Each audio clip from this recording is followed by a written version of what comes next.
видео мы с вами поговорим о главных запретах Троицы. Итак, праздник Троицы в 2019 году, друзья, мы будем отмечать 16 июня. И давайте поговорим конкретно о запретах дня, так как в этот день, как и в другие церковные даты, существуют свои запреты и предписания. Решать вам, конечно же, придерживаться ли их или нет. Но со всем самым интересным, связанным с запретом на Троицу, нужно хотя бы ознакомиться. Поэтому давайте вместе и поговорим о запретах на Троицу. Итак, один из наиболее часто задаваемых вопросов – можно ли купаться на Троицу? Давнее поверье о том, что Троицу можно купаться или нет, говорят, что всю неделю Троицы по земле ходят мифические существа – мавки и русалки. Это мертворожденные младенцы или некрещенные умершие дети, украденные нечистой силой и унесенные от родителей. А в праздник Троицы они гуляют среди живых и пытаются навредить людям. Поэтому, чтобы не встретиться с ними, нельзя на Троицу или как еще знаменует зеленый праздник, в одиночку уходить в лес или в поле, а также купаться в воде, иначе человека могут утащить за собой на дно русалки. Также есть статистика, которая говорит о том, что на Троицу не обходится без утопленника.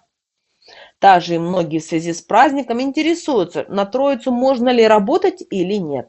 Как и любой другой православный праздник, праздник Святой Троицы по традициям запрещает работать.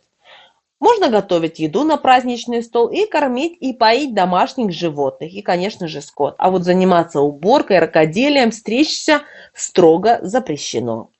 Также особенное внимание уделяется тому, что в этот день на Троицу праздник у земли. Почему? Потому что она именинница. То есть косить траву или вспахивать поле нельзя. Можно только украшать дом травами и ветками, принесенными накануне и освященными в церкви. Вот такие вот запреты на Троицу по поводу того, можно ли работать. Не секрет, что лето – это период свадеб, поэтому многие люди, конечно, задают себе вопрос о том, можно ли венчаться на Троицу. Отвечая на вопрос, можно ли венчаться на Троицу или нет, говорим вам следующее. На Троицу не принято венчаться и гулять свадьбу. Якобы у женившихся на Троицу в браке всегда будет кто-то третий. А вот помолвки и сватовство в этот день, наоборот, это будет хорошая примета. Особенно если молодые успеют сыграть свадьбу именно на покров. Это будет залогом крепкой и счастливой семьи. Также в топе вопросов о запретах на Троицу и то, можно ли крестить ребенка. Дело в том, что крестить ребенка каноны церкви позволяют в любой день. Но все же о том же, в какие дни возможно совершение этого таинства, именно в том храме, где вы хотите крестить ребенка, нужно поинтересоваться в самом храме. О совершении крещения в 10-й праздник на Троицу нужно договариваться заблаговременно и могут даже вам отказать, так как в это время будет много народу. Но запретов о том, можно ли крестить на Троицу ребенка, к сожалению, нет. Также нередко спрашивают о том, можно ли поминать на Троицу самоубиенных. Празднику Святой Троицы предшествует Троицкая родительская суббота, когда поминают усопших. Но что касается поминовения на панихиде самоубийц, то церковь этого делать не благословляет. Ни на Троицу, ни в любой другой день, так как лишение жизни считается большим грехом. Молиться на Троицу за самоубийц можно только дома. В целом на Троицу нельзя поминать. Для поминовения и посещения кладбища предназначен день накануне Троицы – Троицкая родительская суббота. Запреты на Троицу касаются также и темы того, что можно ли ходить на Троицу на кладбище или нет.